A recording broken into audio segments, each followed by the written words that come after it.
कोई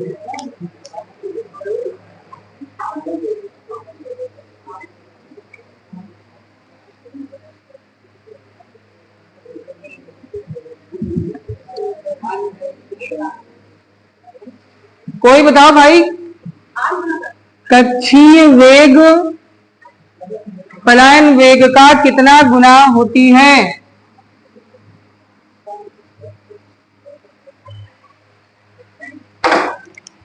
नहीं बताओगे ना?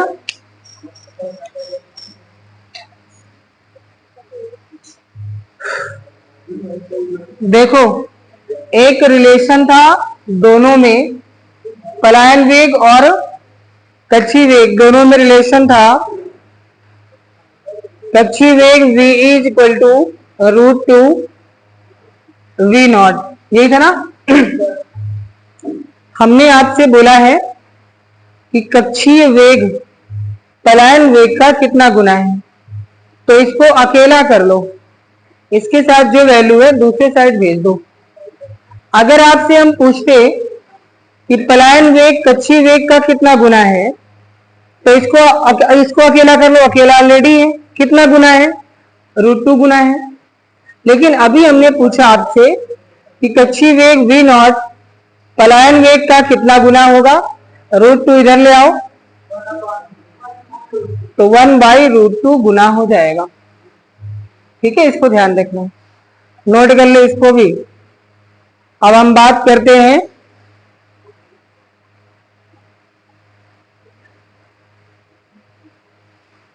ठोसों के यांत्रिक गुण।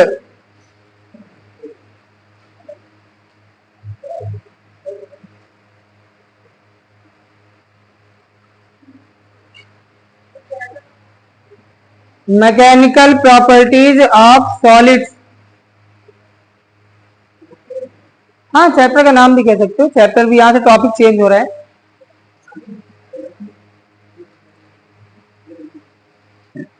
इसी को आप बोलते हो इलास्टिसिटी, पढ़ा होगा, प्रत्यास्थता।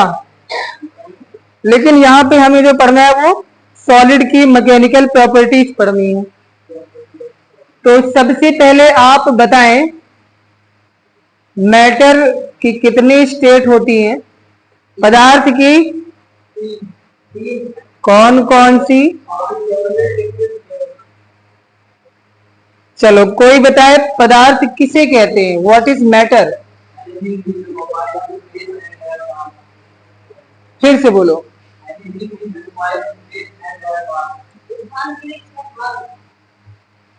भार हो। अच्छा, आपने कहा भार हो। भार तो तब आएगा जब ग्रेविटी होगी, भार नहीं होगा तो नहीं होगा। हाँ? अच्छा, दूसरी चीज है, अगर इसको आप केमिस्ट्री के अकॉर्डिंग बोलोगे तो आपको पता है कि पदार्थ ऐसी चीजें जो अणुओं और परमाणुओं से मिलकर बना हो, एटम और मॉलिक्यूल से मिलकर बना हो, ऐसा भी तो कह सकते हैं।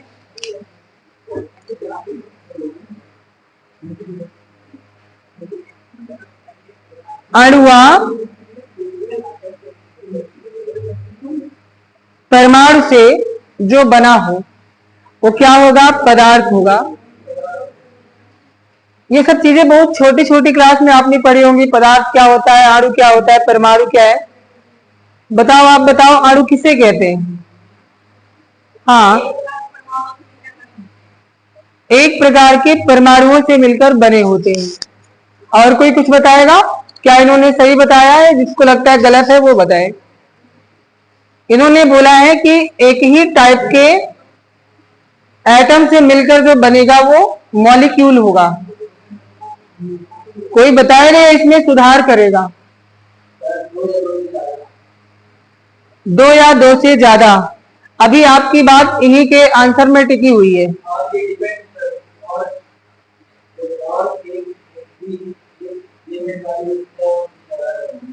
मतलब आप कह रहे हो कि ऐसा जरूरी नहीं कि एक ही टाइप के इसमें परमाणु हो, अलग अलग टाइप के एटम हो सकते हैं। हाँ, तब तो आप चले जाओगे पीरियोडिक टेबल में। जैसे बताइए CO2, H2O, ये जो है ये परमाणु है या अणु है? ये अणु है भाई। H2O क्या है? वो हाइड्रोजन और ऑक्सीजन से मिलकर बनता है। और H और O क्या है? ये दोनों आपके क्या है? एटम है, छोटे छोटे। इनसे मिल करके, आपस में डिस्कस ना करो, इनसे मिल करके बन गया आपका H2O। जरूरी नहीं कि सेम सेम हो, अलग अलग है। CO2 क्या है? मॉलिक्यूल हो गया। तो इनमें डिफ्रेंशिएट करके रखिएगा दिमाग में, अणु क्या होता है, परमाणु क्या होता है, एटम मॉलिक्यूल को डिफ्रेंशिएट करके रखिएगा, नहीं तो उसी में कंफ्यूज होते रहोगे कि कौन क्या है।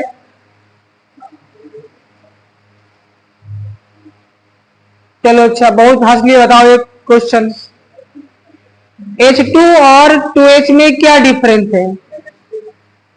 इसके पास भी 2 हाइड्रोजन है, इसके पास भी 2 हाइड्रोजन है।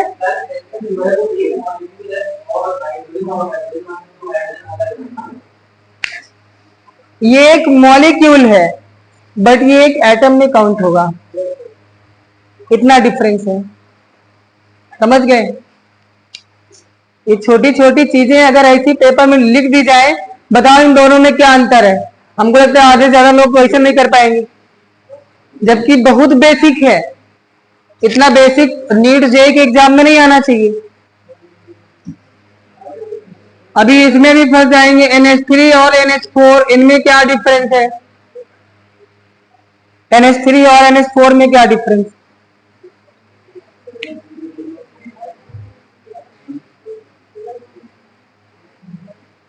नहीं बताओगे? अरे जो 12th पढ़ चुके हैं वो तो कम से कम बोले सर। अच्छा, इनके नाम तो बता सकते हो? नाम किसका क्या है? पहला वाला क्या है? अमोनिया, गैस वाला अमोनिया।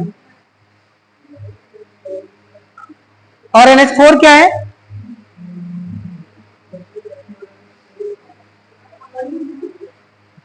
अमोनियम। जवाब सही है। इन्होंने कहा ये लिक्विड में होता है, ये गैस में। ठीक है, अमोनिया है, गैस है, तो ये क्या है? गैस है। और ये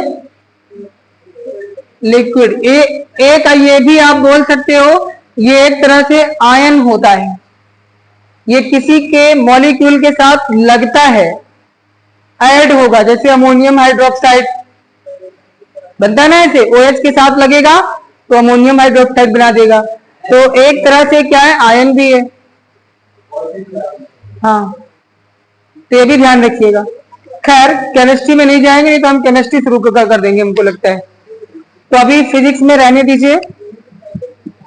तो इन चीजों को ध्यान रखिएगा, छोटी छोटी चीजों में डिफ्रेंशिएट करके रखिए अंतर। तो यहां पे आपने कहा भैया इनकी 3 स्टेट होती है ना? इधर हेलो, कहां की बातें हो रही? कहां की बातें हो रही? अभी ना करो, अभी यहीं सुन लो भैया। सॉलिड इंग्लिश में पता है लिखे फालतू में, सॉलिड, लिक्विड, गैस। अब हमें इनकी और चीजों को नहीं पढ़ना है, हमें क्या पढ़ना है? केवल हम बात करते हैं और तो मिटा डाला हमने, प्रॉपर्टीज को पढ़ना है। वो भी कौन सी? Mechanical properties. अब सॉलिड में जो मैकेनिकल प्रॉपर्टी होती है वो है प्रत्यास्थता होती है, इलास्टिसिटी। अधिकांश लोगों को पता होगी, जिन्होंने 11th पास आउट कर लिया है उनको पता होगी इलास्टिसिटी क्या होती है। यही एक मैकेनिकल प्रॉपर्टी है सॉलिड की, ध्यान रखना। इसी में सारी प्रॉपर्टी आ जाती है मैकेनिकल वाली सारी। लिक्विड में कौन कौन सी, द्रव में कौन सी होती है? एक तो हो गया द्रव में भैया दाब भी होगा, प्रेशर। एक होगा पृष्ठ तनाव, जिसको इंग्लिश में लिखना हो लिख लेना, सरफेस टेंशन होगा, सरफेस टेंशन। ठीक है। इसके बाद श्यानता होगी, विस्कोसिटी।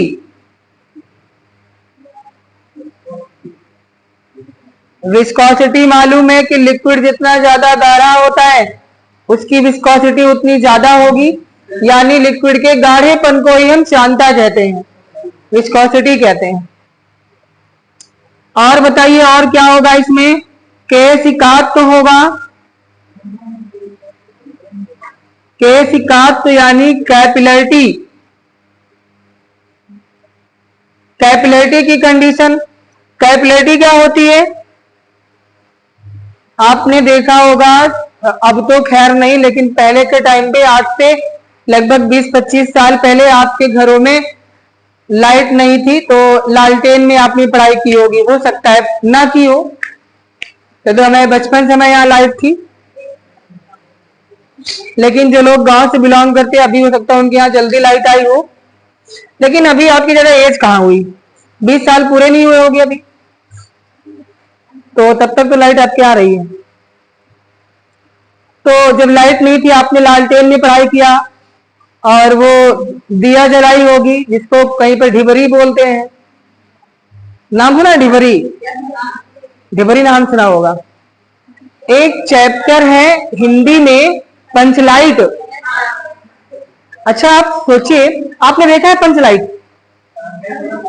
देखा है? कुछ लोगों, नहीं स्टोरी नहीं बात कर रहे हैं, पंचलाइट रियल में देखा है? नहीं देखा ना? पहले के टाइम पे क्या होता था, नहीं लालटेन आप बोल सकते हो बट होती नहीं लालटेन, वो होता क्या है देखो। अच्छा लालटेन तो सभी ने देखी होगी, ठीक है, उसी को दिमाग में रखिएगा। होता क्या है, नीचे जैसे लालटेन में डिब्बा बना होता है, उसमें डिब्बा बना होता है, वैसे इसमें भी तेल भरते हैं। ऐसे मान लो एक ऐसे डब्बा नीचे हो गया, ठीक, यहां से एक पाइप लगी होगी ऐसे, और यहाँ पे इस पाइप से क्या होता है, यहाँ पे ऐसे पंप लगा होता है, इस पंप से हवा भरते हैं, हवा भरते हैं, स्टोव जैसे देखा होगा। हवा भरेंगे तो अंदर क्या होगा, तेल प्रेशराइज होगा, और प्रेशर पा करके इस पाइप से लिक्विड यहाँ तेल निकलेगा, और यहाँ बांध देते थे। एक आता था पहले मेंटल, आता था मेंटल, मेंटल नहीं मिंटल, ऐसे धागे से बुना हुआ, नाइट्रोसेलुलोज का बना होता है वो। इसको यहाँ पे अभी कहीं कहीं कुछ किरानों की दुकान पे मिल जाएगा, कहीं कहीं पे। तो ये तब की बात है, अभी ज्यादा टाइम नहीं हुआ, आपको कहोगे पता नहीं किस जमाने की बात बता रहे हैं। लाइट नहीं होती थी घरों में, जब गांव में देहात में जब कभी कोई कार्यक्रम होता था, मुंडन छेदन ऐसे कोई कार्यक्रम होता था, लोगों को खाना खिलाना है ढेर सारे लोगों को, तो ऐसे ही ऊंची जगह पे इस पंच लाइट को उठा के रख देते जला करके, और लाइट बहुत होती थी, जैसे आपके घर में एक बल्ब से इतनी लाइट क्या होगी, इतनी ज्यादा लाइट होती इससे। और जब ये जलेगा ना, इसमें प्रेशर से तेल आएगा, इतना तेज जलता है कि पूरा ये व्हाइट हो जाता है, एकदम व्हाइट हो जाएगा, इतना जलेगा। और ये पूरा का पूरा जो स्ट्रक्चर होता है, इसमें कांच की बहुत सारी ऐसे पट्टियां लगी होती हैं, ऐसे कांच की पट्टियां लगी होती है, इसके अंदर बंद होता है, नहीं कांच की होती है, और यहाँ एक ऐसे ऐसे बना होता है पकड़ने के लिए, ऐसे देखा होगा इसको आपने। तुम लोग तो ऐसे लगता है कि बहुत पुरानी बातें बता रहे हैं। तो अब ध्यान से सुनना, इसमें जो ऑयल नीचे से ऊपर जा रहा है वो किसके माध्यम से जा रहा है? इसमें तो एयर के माध्यम से जा रहा है, जो हमने हवा भरी थी, है ना। लेकिन जो घर में लालटेन होता है, लालटेन में तो हवा भरते नहीं है, उसमें सिंपल सा ऐसे तेल भर देते हैं, और यहाँ एक कपड़े की बत्ती पड़ी होती है ना, और यहाँ इसको ऐसे कांच का ऐसा शीशा होता है गोलाकार, इसमें कर देते बंद, और यहाँ एक ढांचा होता है, उसी ढांचे में सेट हो जाता है। चाहे जितनी आंधी तूफान आए ये नहीं बुझेगा, क्योंकि हवा नहीं पास होगी। लेकिन ऐसा नहीं कि हवा नहीं पास होगी, हवा नहीं पास होगी तो बुझ जाएगा। ऊपर नहीं भैया, नीचे छेद होते हैं, नीचे इसके बगल बगल ऊपर छेद होते हैं, वो छेद नहीं है, वो एक तरह से समझो वेंटिलेशन बनाया गया। हवा अंदर से जाएगी बाहर, लेकिन बाहर से अंदर नहीं जाएगी, ऐसा डिजाइन करते उसको। और नहीं अगर खोल देंगे तो हवा जाएगी, बुझ जाएगी ऐसे। तो ध्यान देना इधर। अब मेन काम आते हैं, केशिकात्व को जान लो होता क्या है। आप बताओ, यहां से जो तेल ऊपर जा रहा है बत्ती में, कौन लेके जा रहा है? यहां तो पंप नहीं किया गया, तेल कौन लेके जा रहा है? आप कहोगे बत्ती लेके जा रही है, तो बत्ती लेके कैसे जा रही है? उसके पास बाल्टियां हैं क्या, नीचे से भर भर के ऊपर डाल रही है? आप जानते हो जिस बत्ती से जा रहा है वो बत्ती क्या है? छोटे छोटे ऐसे ही पतले पतले धागों से मिलकर के वो बत्ती बनी होती ना, ऐसे धागे इसमें पड़े होते हैं। हम थोड़ा सा धागों को दूर दूर बना के दिखा रहे हैं ताकि आपको समझ में आए। अब ये मान लो कपड़े की है, मिट्टी के तेल में पड़ी है, किसी तेल में पड़ी हो, तो ये जो स्थान है, छोटे छोटे ये जो स्थान है खाली, इनके बीच में गैपिंग इतनी कम होती है कि तेल का जो सरफेस टेंशन होता है वो टूट नहीं पाता है, वो चारों तरफ से इसको कर देता है ब्लॉक। और इसी सरफेस टेंशन से जब इस वाले पार्ट में आएगा तो इसका जो वैक्यूम है इसको खींच लेगा, इसका वैक्यूम अगले खींच लेगा, इसलिए automatic in part by part से जो ऑयल के बबल होंगे वो पहुंचते चले जाएंगे ऊपर ऑटोमेटिक। इस घटना को बोलते हैं केशिकात्व। जैसे सिंपल से एक और एग्जांपल मान लो, पानी में एक कपड़े को लटका दो, थोड़ा सा पार्ट टच होगा पानी में, थोड़ी देर में पानी ऊपर तक पहुंच जाएगा, कपड़ा पूरा गीला हो जाता है। देखा है इसको? तो यही कंडीशन होती है कैपिलरिटी की, केशिकात्व की। उसके बाद हम इतने ठीक है, और भी होती है प्रॉपर्टीज, लेकिन इतनी अभी हम लिखते हैं। गैस में बोलिए कौन सी फिजिकल प्रॉपर्टी होगी? मैकेनिकल। वायुमंडलीय दाब होता है, एटमॉस्फेरिक प्रेशर। ठीक है। अच्छा, क्या हमें इन तीनों को पढ़ना है? नहीं पढ़ना है अभी। अभी हमें पढ़ना है, चैप्टर का नाम था ठोसों के यांत्रिक गुण, मैकेनिकल प्रॉपर्टीज ऑफ सॉलिड। अभी हमें सॉलिड का पढ़ना है। सॉलिड की कौन सी प्रॉपर्टी है? प्रत्यास्था, इलास्टिसिटी, इसको पढ़ना है। बाकी अभी इन सबको साइड में रखते हैं, इन सबको भी पढ़ना है। सरफेस टेंशन पढ़ना है, शांता पढ़नी, केशिकात्व पढ़ना है, सब पढ़ना है, लेकिन पहले इसको। अब प्रत्यास्था की जब बात करेंगे तो प्रत्यास्था होती क्या है? बताओ, कोई बताया कि प्रत्यास्था इलास्टिसिटी क्या होगी? अगर किसी बॉडी पर कोई एक्सटर्नल फोर्स लगाया जाए, कोई बाहर से बल लगाए, तो बताइए किसी वस्तु पर अगर बाहर से बल लगाओगे तो वस्तु का कुछ ना कुछ तो बिगड़ेगा ना, आकार बदलेगा। अब कह दो ना बदला, मान लो कह दो दीवार पे लगाओ फोर्स, अरे इससे ज्यादा अगर हमारे पास फोर्स होगा तो इसका भी आकार बदलेगा। बस बात है इतना फोर्स है, जेसीबी से लगा दो, छोटी मोटी बात करते हुए। तो ध्यान देना, कुल मिलाकर क्या करना है कि वस्तु पर जो फोर्स लगाओगे, बल लगाओगे, ऐसा बल होना चाहिए जो वस्तु के आकार को बदल दे। तो वस्तु के आकार को बदलने वाले बल को क्या बोलेंगे? नहीं, हम बल को बोल रहे हैं। प्रत्यास्था की अभी बात नहीं आई है, अभी प्रत्यास्था में पहुंच रहे हैं, लेकिन प्रत्यास्था में कौन कौन सी चीजें यूज हो रहे हैं उनकी बात कर रहे हैं। हमने कहा बाहर से जो बल लगाओगे, बाह्य बल लगाओगे, वो क्या करेगा? वस्तु के आकार को बदल देगा। उस बल को बाह्य बल नहीं बोलना है, यहाँ पे क्या बोलना है? उसको बोलना है विरूपक बल बोलना है। कौन सा बल बोलना है? विरूपक बल बोलना है। इंग्लिश में कहते हैं डिफॉर्मिंग फोर्स। और डिफॉर्मिंग फोर्स क्या होता है? जो वस्तु के आकार को बदल दे, वस्तु के आकार को बदलने वाले फोर्स को डिफॉर्मिंग फोर्स या विरूपक बल कहते हैं। याद रहेगा। बाह्य बल इसको नहीं बोलना है। कौन सा बल बोलोगे? विरूपक बल, इंग्लिश में डिफॉर्मिंग फोर्स।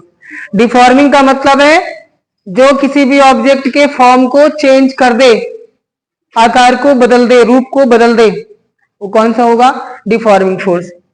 और दूसरी बात यह भी कही जाती है, अगर हम डिफॉर्मिंग फोर्स को हटाएं, उस ऑब्जेक्ट से विरूपक बल को हटा लें, तो वस्तु फिर से अपनी अवस्था में आ जाए। इस प्रॉपर्टी को बोलते हैं प्रत्यास्थता, इलास्टिसिटी। जैसे रबड़ है, रबड़ को आप फोर्स लगा के खींचोगे, उसका आकार बदल जाएगा। किसमें चेंजिंग होगी? लंबाई में चेंजिंग होगी, लंबाई चेंज हो जाएगी। चौड़ाई उसकी नेग्लिजिबल मान के चलना है। चौड़ाई कितनी होती है उसकी? धागे रूप में तो होता है, उसकी चौड़ाई को मान लोगे तो लंबाई में परिवर्तन होगा। लेकिन क्या अगर उस फोर्स को जब हटाते हैं तो क्या वो अपनी ओरिजिनल स्टेट में आ जाता है? आ जाता है। तो ये जो गुण है, इस गुण को क्या बोलेंगे? प्रत्यास्थता बोलेंगे। इस प्रॉपर्टी को इलास्टिसिटी बोलेंगे। अच्छा, इसी जो अभी बात किया था मैंने कि स्प्रिंग हो या इलास्टिक बॉडी हो या रबड़ हो, फोर्स लगा के खींचो, छोड़ दोगे, फिर से अपनी अवस्था में आ जाएगी। लेकिन उसी रबड़ को अगर खींच के रखिए 3-4 दिन, उसके बाद छोड़िए, क्या फिर से ओरिजिनल स्टेट में आएगी? कुछ ना कुछ आएगी, लेकिन अपनी ओरिजिनल स्टेट से कुछ बढ़ चुकी होगी। तो इसका मतलब क्या है? वो जो बॉडी है वो कंप्लीट इलास्टिक बॉडी नहीं है, पूर्ण प्रत्यास्थ वस्तु नहीं है।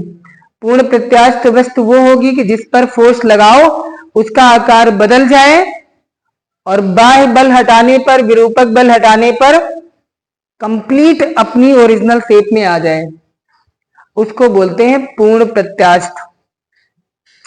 लेकिन पूर्ण प्रत्यास्थ वस्तु कोई नहीं होती है, कुछ चीजों को माना गया है। जैसे स्टील को, क्वार्ट्ज को। क्वार्ट्ज नाम सुना है ना? नहीं सुना है? एक तरह से कांच होता है, ग्लास होता है, बट बहुत ज्यादा हार्ड होता है। अब हार्ड उसकी प्रॉपर्टी के कारण होता है। इसी क्वार्ट्ज के ही आजकल बनाए जाते हैं आर्टिफिशियल डायमंड, हीरे बनाए जाते हैं। बहुत हार्ड होता है। नेचुरल डायमंड तो कुछ ज्यादा ही हार्ड होता है, उसकी तो बात ही नहीं करना। आर्टिफिशियल डायमंड इसके बनाए जाते हैं। तो प्रत्यास्था में आपने एक चीज को पढ़ा है, विरूपक बल काम करेगा। अगर विरूपक बल नहीं होगा तो क्या प्रत्यास्था होगी? नहीं होगी, क्योंकि उस ऑब्जेक्ट में कोई परिवर्तन होगा नहीं। तो बताइएगा, किसी वस्तु के आकार में परिवर्तन कब तक रहेगा? जब तक विरूपक बल लगा रहेगा। विरूपक बल हटेगा तो वस्तु फिर से अपनी अवस्था में आ जाएगी। इस घटना को क्या बोलेंगे? प्रत्यास्था बोलेंगे। इतना क्लियर है? अब आगे देखिए, जो विरूपक बल लगाते हैं किसी ऑब्जेक्ट पर, वो लगाने के 3 तरीके हैं। कैसे? मान लीजिए, अगर मान लीजिए कि ये एक हैंगर है और इससे एक वायर हमने बांधकर लटका दिया और इस वायर से एक हम थोड़ा सा वेट लटका दें, तो जब वायर सिंपल अपनी लेंथ में होगा तो जितना लेंथ थी उतना ही रहेगा। लेकिन अगर हमने mg यहां से वेट लटका दिया तो कुछ ना कुछ इसकी लेंथ में चेंजिंग होगी। कुछ तो लेंथ, इसकी लेंथ बढ़ जाएगी, चाहे 0.001 ही मीटर बढ़ेगी जरूर। तो मान लो पहले इसकी लेंथ यहां तक थी, अब ये थोड़ी सी लटकाने पर इतनी लेंथ बढ़ गई। तो जब लेंथ में चेंजिंग होगी उसको बोला जाएगा, जब लेंथ में चेंजिंग होगी तो इसको बोलते हैं लॉन्गिट्यूडनल, हिंदी में अनुदैर्ध्य। हाँ, स्ट्रेस। अच्छा, यहाँ लेंथ चेंज हुई ना। अगर मान लो यही स्प्रिंग होती और स्प्रिंग को हम खींच स्प्रिंग को खींचने के बजाय दबा दिया जाए इसको, तो क्या होगा? तब भी तो लेंथ चेंज हो रही है। तो इस बेसिस पे आप कहोगे कि जो स्ट्रेस होगा, प्रतिबल होगा, वो दो टाइप का होगा। एक कौन सा होगा? एक होगा स्ट्रेच स्ट्रेस, स्ट्रेस मतलब खींचने वाला, और एक होगा कंप्रेस स्ट्रेस होगा, जिसमें सिकुड़ जाएगी बॉडी। लेकिन दोनों कंडीशन में क्या होगा? लेंथ ही चेंज होगी। तो इसमें हम बात करते हैं प्रत्यास्था में जो प्रॉपर्टी आएगी। यहाँ पे क्या लिखने जा रहे थे हम? शायद डेफिनेशन लिखने जा रहे थे ना। हाँ, है ठीक। विरूपक बल इंग्लिश में कहते हैं डिफॉर्मिंग फोर्स। विरूपक बल द्वारा वस्तु के आकार में परिवर्तन तथा विरूपक बल हटाने पर क्या लिखें? वास्तविक अवस्था। वास्तविक अवस्था प्राप्त हो जाए। तो इस प्रॉपर्टी को क्या बोला जाएगा? इलास्टिसिटी बोला जाएगा। अब इलास्टिसिटी में जो छोटे छोटे पॉइंट आते हैं वो कौन कौन से हैं, उनको जानना है। तो जैसे पहले सबसे इसमें पॉइंट आया स्ट्रेस। स्ट्रेस क्या हो गया आएगा यहां पे?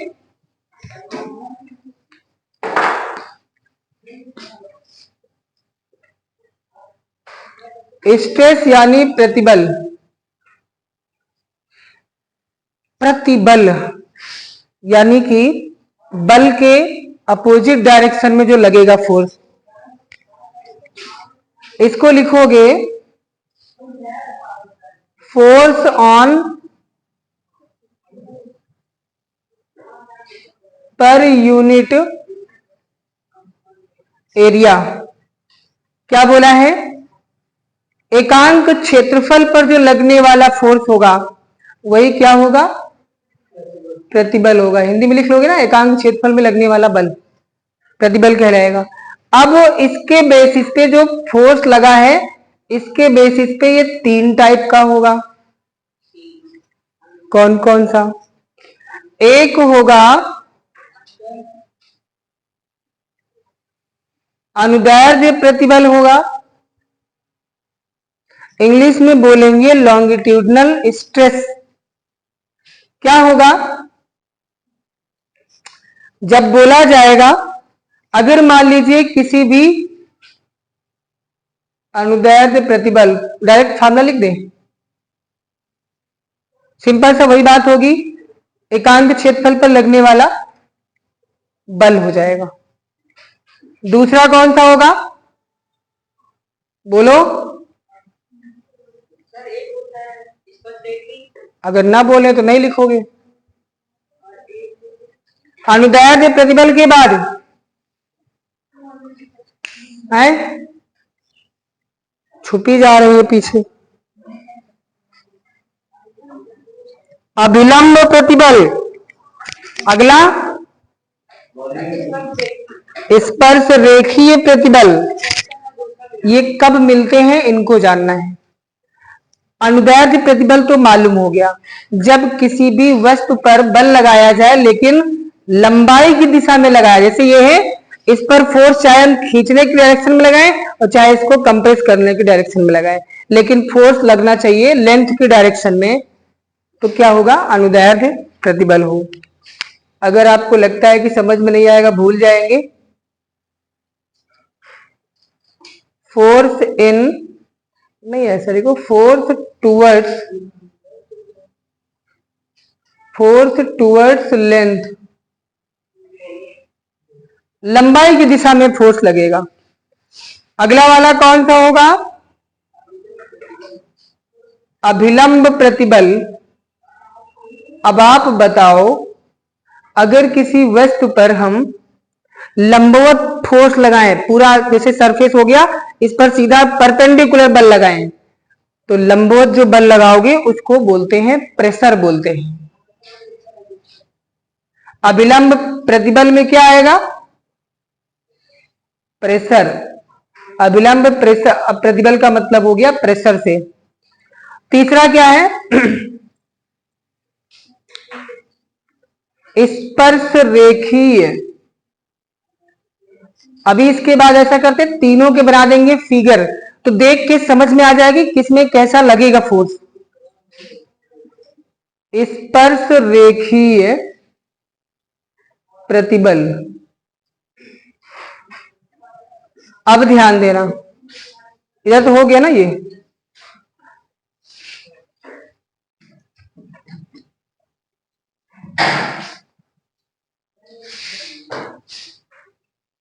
अगर मान लीजिए जैसे अभी हमने फिगर बनाया था, ये हो गया इसकी ओरिजिनल लेंथ हो गई, और इस पे कोई मान लो पार्टिकल इस पे लटका दिया जाए mg भार, तो इस कंडीशन में लॉन्गिट्यूडनल स्ट्रेस होगा, लंबाई की दिशा में फोर्स लगेगा। फोर्स यहां नीचे की तरफ है ना, बस यही देखना फोर्स किस तरफ लगेगा। और प्रतिबल तो यहां कहीं लिखा नहीं है, यहां था। फार्मूला क्या होगा प्रतिबल का? बल बटे क्षेत्रफल, विकृति नहीं भाई, फोर्स अपॉन एरिया होता है। अभी उसकी भी बात करेंगे, विकृत की भी बात करेंगे। बल बटे क्षेत्रफल होता है। यहां पे कौन सा बल लगेगा? यहां तो बल आपको पता है F लगेगा, लेकिन कहां लगेगा? यूनिट एरिया में लगेगा, एकांक क्षेत्रफल में लगेगा, जितना इसका क्षेत्रफल होगा। इसमें तो प्रेशर हो जाएगा स्पर्श रेखीय में। इसका फिगर कैसे बनेगा? अगर मान लो ये हमारे पास कोई ब्लॉक हो गया,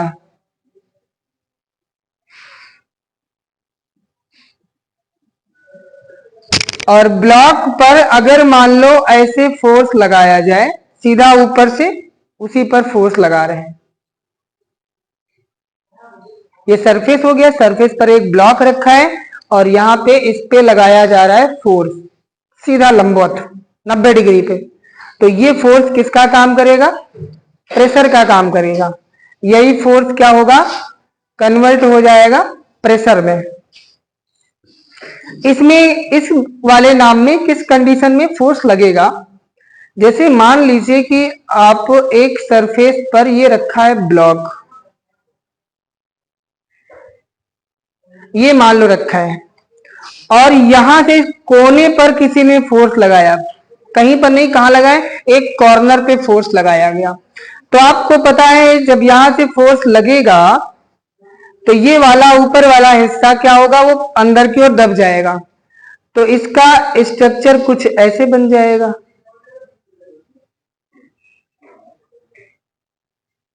ऐसे बन जाएगा कुछ, बॉडी ऐसे खिसक जाएगी ना, कुछ एंगल पे इसका ऊपरी पार्ट क्या होगा? मूव कर जाएगा, ऐसा होगा। ये यहां पे जो एंगल बनेगा, मान लो ये थीटा है, क्योंकि स्पर्श रेखीय प्रतिबल है तो यहाँ पे टेंजेंट आएगा, एंगल आएगा। तो ये जो एंगल है यही इंडिकेट करेगा स्पर्श रेखीय प्रतिबल को। यहाँ पर फोर्स F ही लगेगा।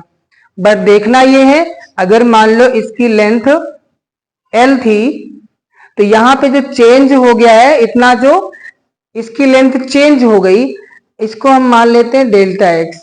तो ये कितना होगा? तो भैया यहां से बन जाएगी थीटा इज इक्वल टू, वैसे ये स्ट्रेन होता है, विकृति होती है, थीटा इज इक्वल टू बन जाएगा चेंज इन लेंथ, और चेंज इन लेंथ क्या है? Delta x upon original length L हो गया। तो इसके लिए ये बन जाएगा क्या? विकृति है, अभी बात करेंगे। लेकिन तीनों में फिगर बना के दिखाया कि इसमें कैसा फोर्स लगाओगे तो कैसा उसका आकार बदलेगा। ये तीनों हो गए। इसके बाद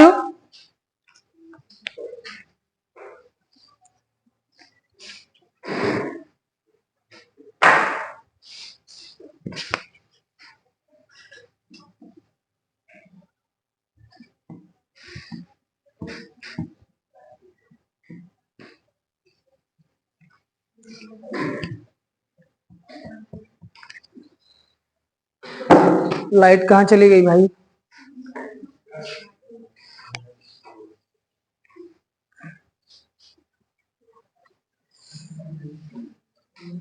हाँ, आप ध्यान देना, 3 प्रकार की प्रतिबल हुई।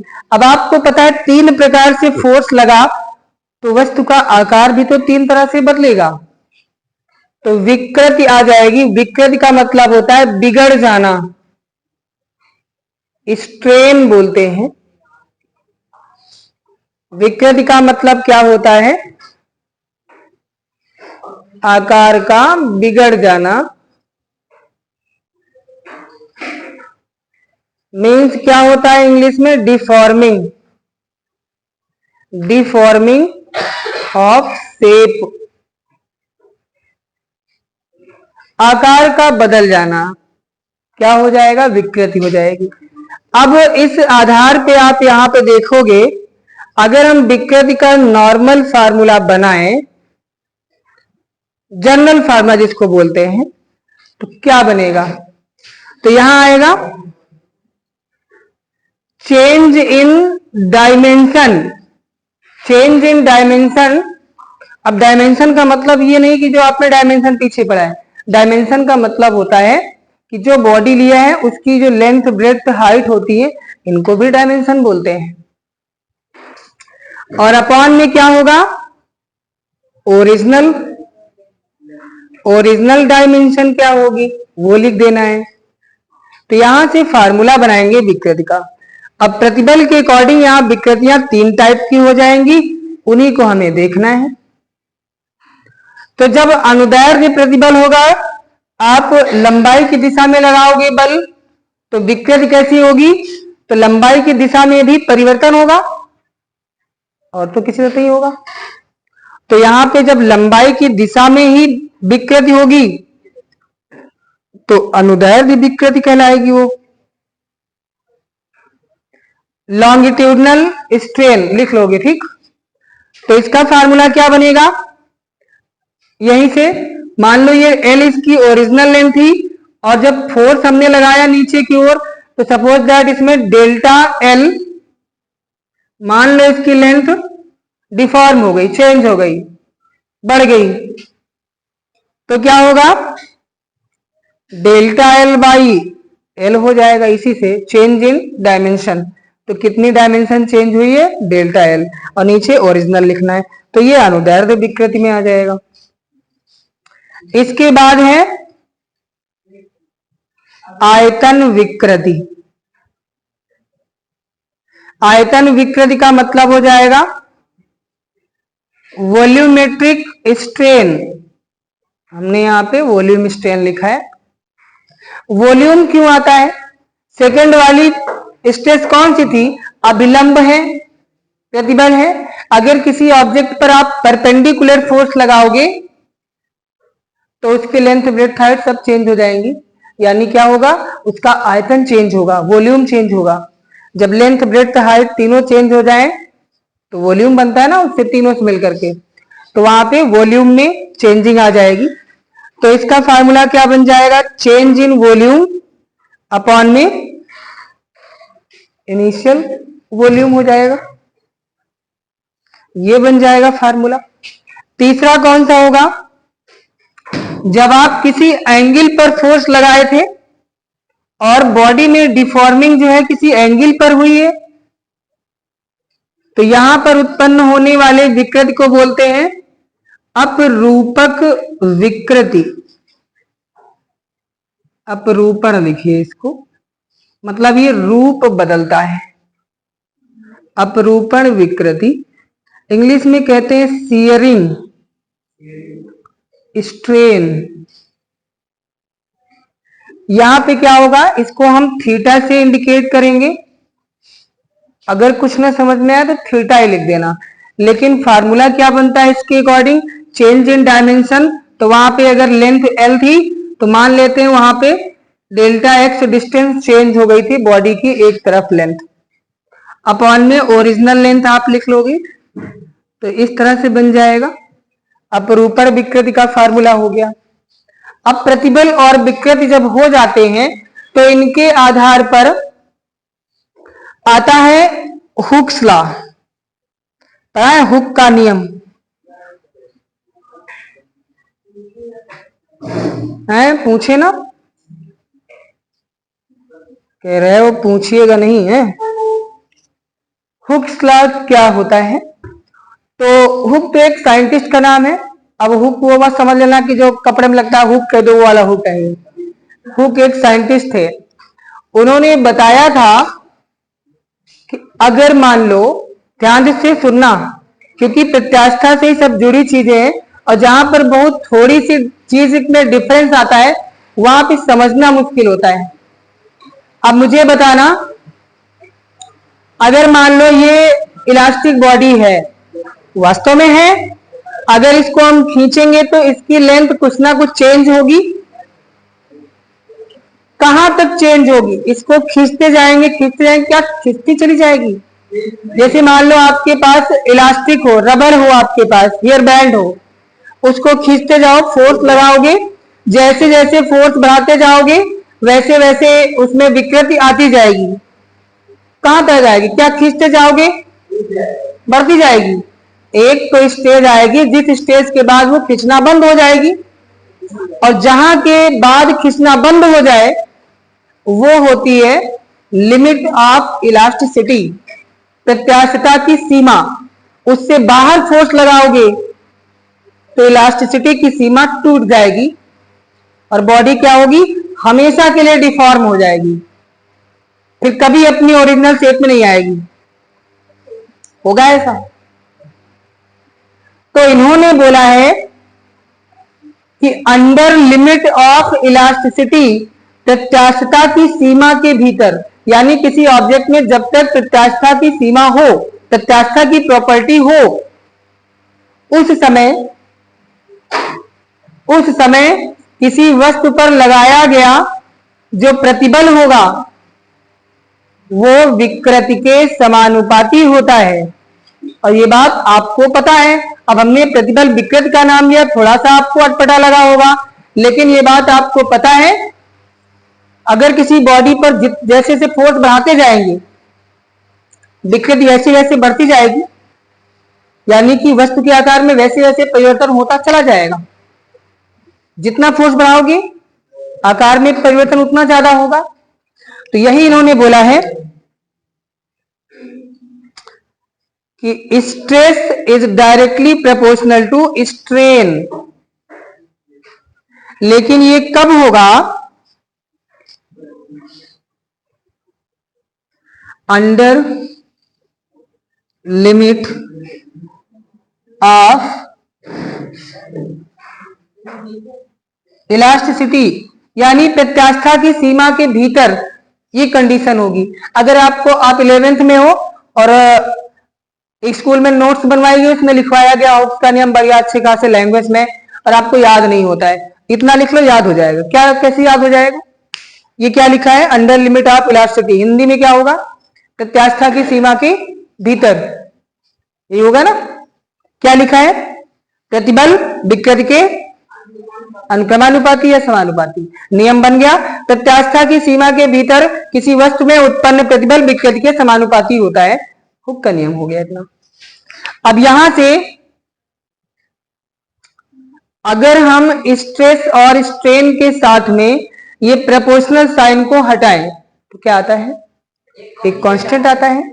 हुक साहब ने यहां पे एक कांस्टेंट दिया capital E, this is known as elasticity, coefficient of elasticity, प्रत्यास्थता गुणांक बोलते हैं इसको।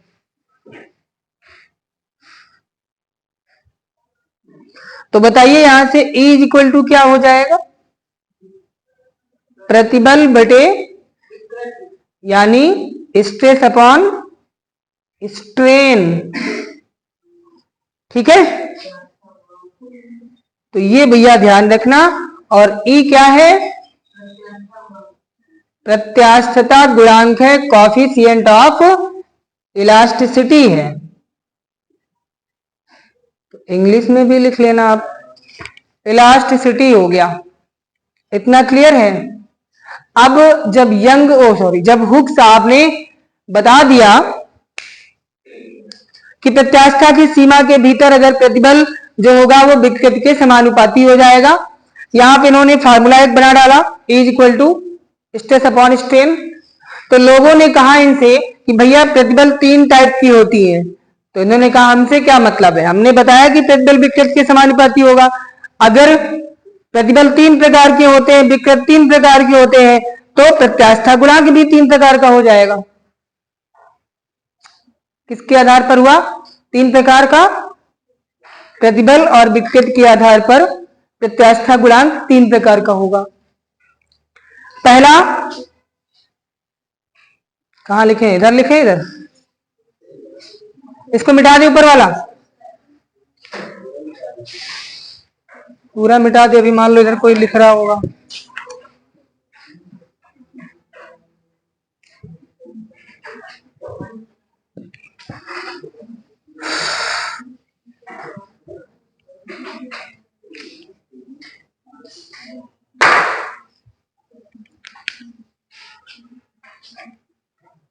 प्रत्यास्था गुणांक 3 प्रकार के होंगे। पहला होगा यंग प्रत्यास्थता गुणांक,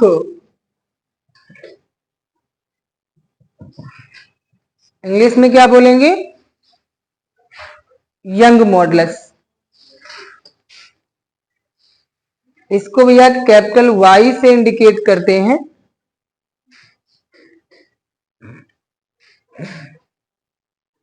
यंग मॉडुलस। अब ये क्या कहता है, जान लो बेसिक चीज।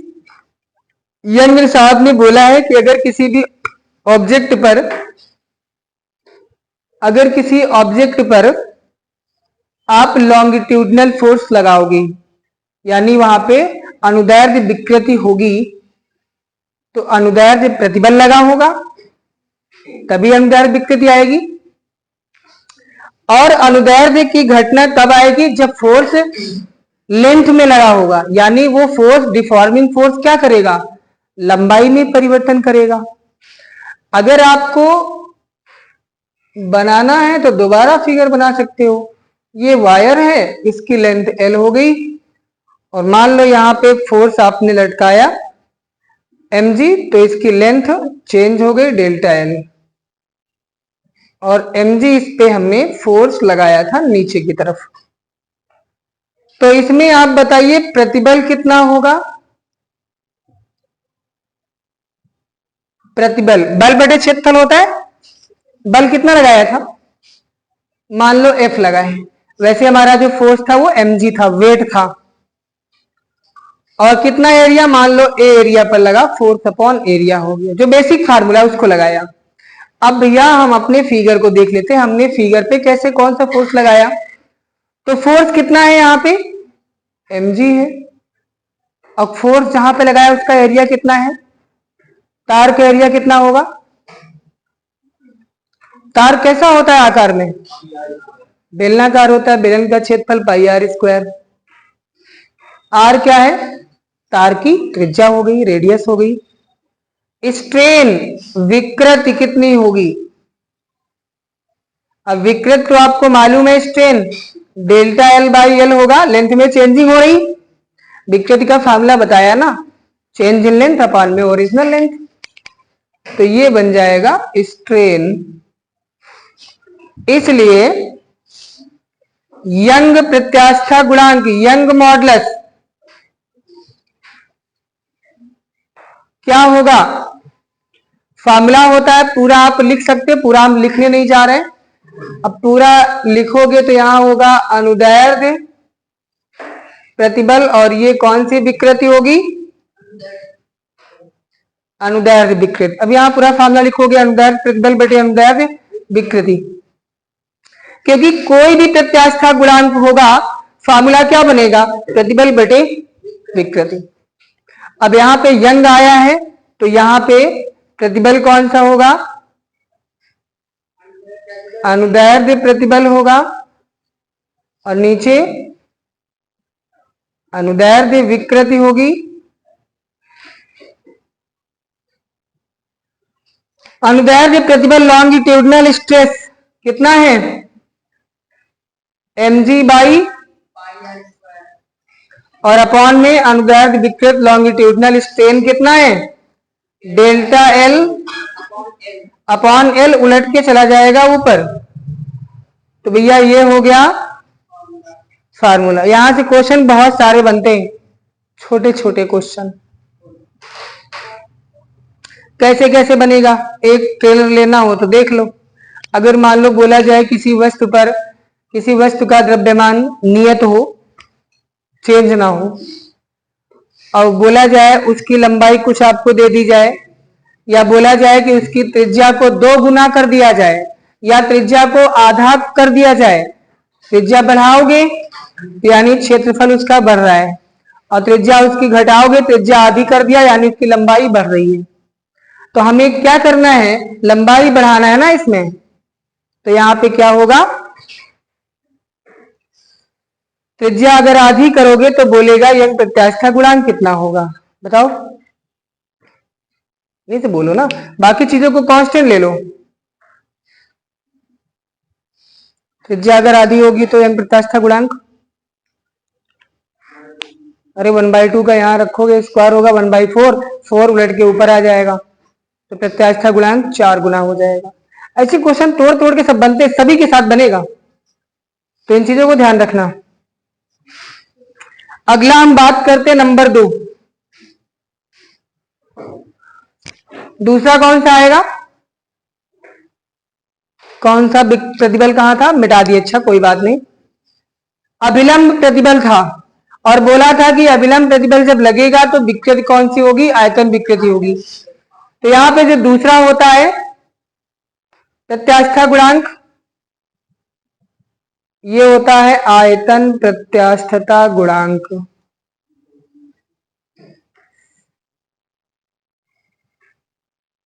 नाम कोई भी हो, गुणांक यही प्रत्यास्थता गुणांक है। बस यहाँ ई से नहीं लिखना, यहाँ पे जो नाम आगे लगा होगा उसके लिए जो नाम दिया गया उसको लिख देना। जैसे यहाँ यंग है, यंग साहब ने अपना नाम दे दिया, कहा हम ई नहीं लिखेंगे, हम वाई लिखेंगे, तो इन्होंने वाई लिख दिया अपने नाम का। आयतन प्रत्यास्थता गुणांक यानी ये हो गया बल्क मॉडुलस। अब कुछ लोग सोचेंगे आयतन है तो वॉल्यूम लिखो,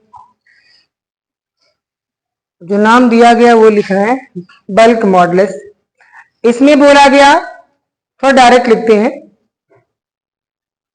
बी, बी है भैया बी मीन्स हो गया बल्क मॉडुलस। कौन सा प्रतिबल आएगा इसमें, प्रतिबल बटे विकृत के लिए कौन सा प्रतिबल आएगा, हाँ, क्योंकि यहाँ आयतन चेंज हो रहा है। अभिलंब प्रतिबल इंग्लिश में क्या लिखोगे, नॉर्मल स्ट्रेस, अपॉन में कौन सा था, विकृति कौन सी थी, आयतन विकृति, वॉल्यूमेट्रिक या वॉल्यूम स्ट्रेन।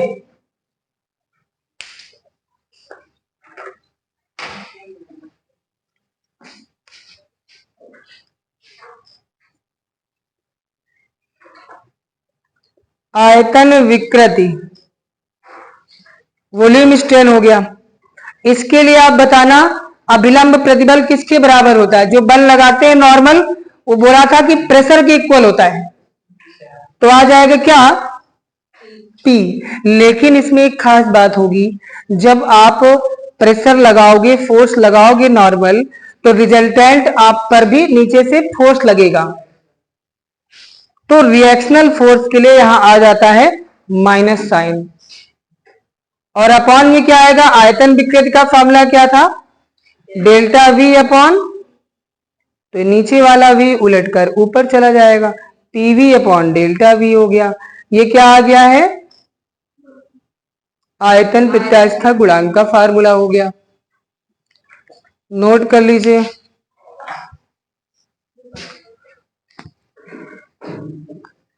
इसके बाद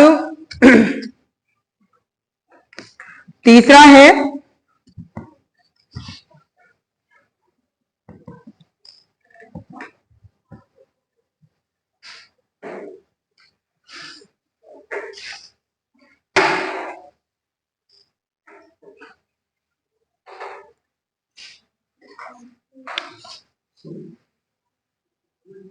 तीसरा प्रतिबल कौन सा था, स्ट्रेस कौन सा था थर्ड वाला? स्पर्श रेखीय। और स्ट्रेन अपरूपण विकृत शेयरिंग स्ट्रेन था।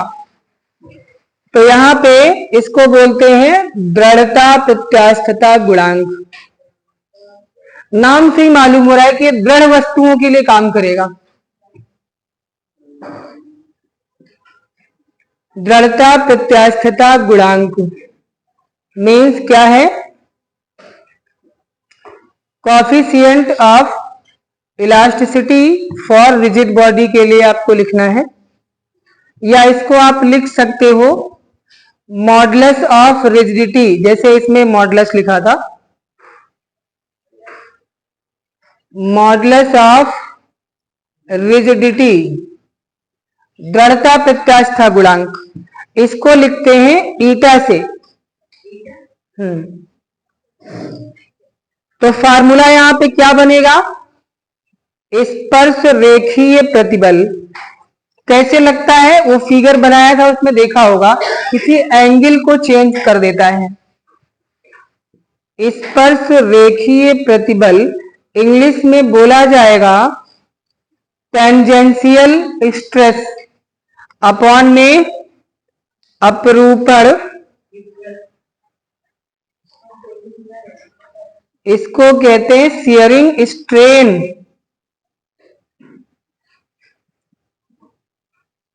तो स्पर्श रेखीय प्रतिबल क्या था मालूम है? नहीं मालूम। जो फोर्स लगाओगे वही लिखना है F, और अपॉन में अपरूपण विकृति थीटा। अब थीटा आपको नहीं लिखना है तो इसके प्लेस पे बोला था इसकी वैल्यू भी लिखा था।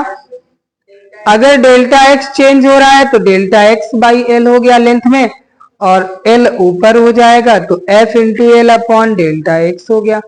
ऐसे भी आप लिख सकते हो इसको।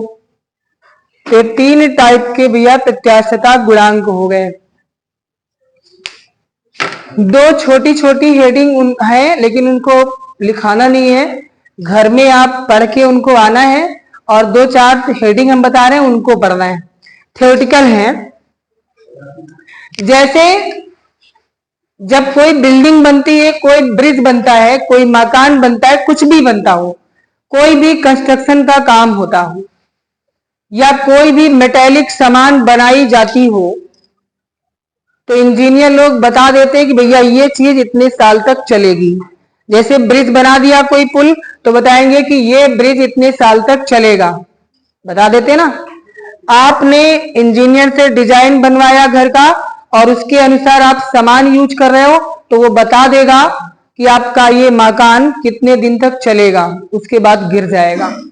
कैसे मालूम कर लेता है वो? इलास्टिसिटी से। वो देखेगा कि जो इलास्टिसिटी की प्रॉपर्टी है, उसमें जो सरिया लगा है, लोहा लगा है, जो कंक्रीट लगा है, सीमेंट लगी है, उसकी इलास्टिसिटी की लिमिट कितनी है, तो उसके द्वारा वो बता देगा इसकी लाइफ क्या है। दूसरी चीज है, आपको पढ़ना है कि रबर की अपेक्षा स्टील की इलास्टिसिटी ज्यादा होती है, क्यों? तीसरा क्वेश्चन है, अगर मान लो दो दीवारों के बीच में एक तार को बांध दिया जाए, तो बांधोगे तार बिल्कुल अच्छे से टाइट नहीं होगा, हल्का ढीला रहेगा।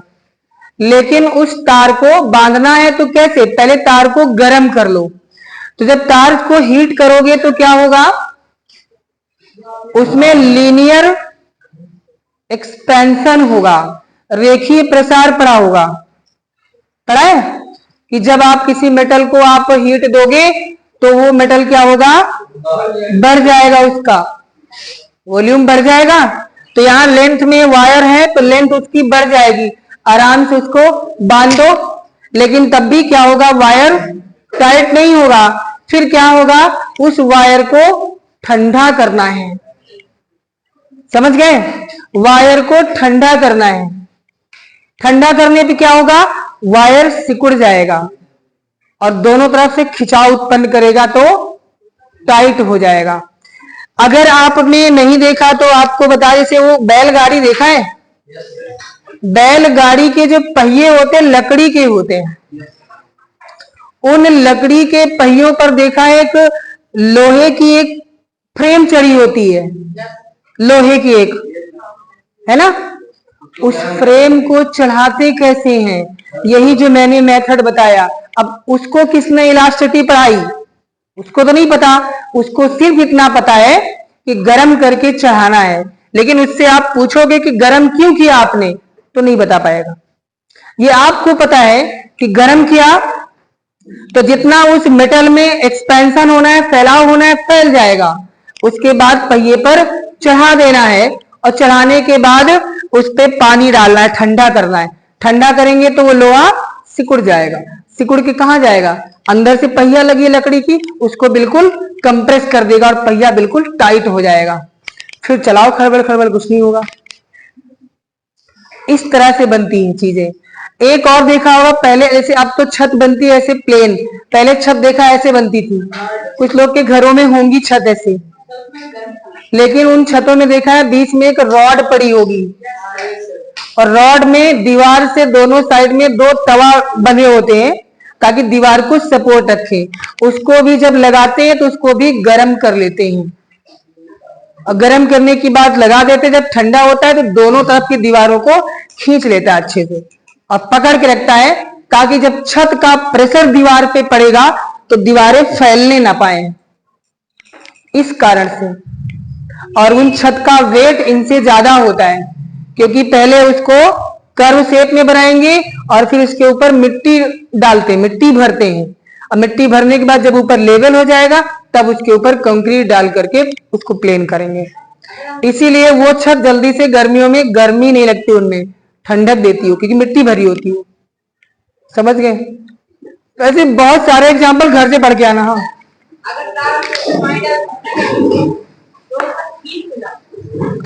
हमने कहा ना कि कोई भी चीज होगी, चाहे लिक्विड हो, चाहे सॉलिड हो, चाहे गैस हो, गर्म करने पे उसके अणु कहाँ जाएंगे, तेजी से दूर हटते हैं और ठंडा होगा तो पास आएंगे।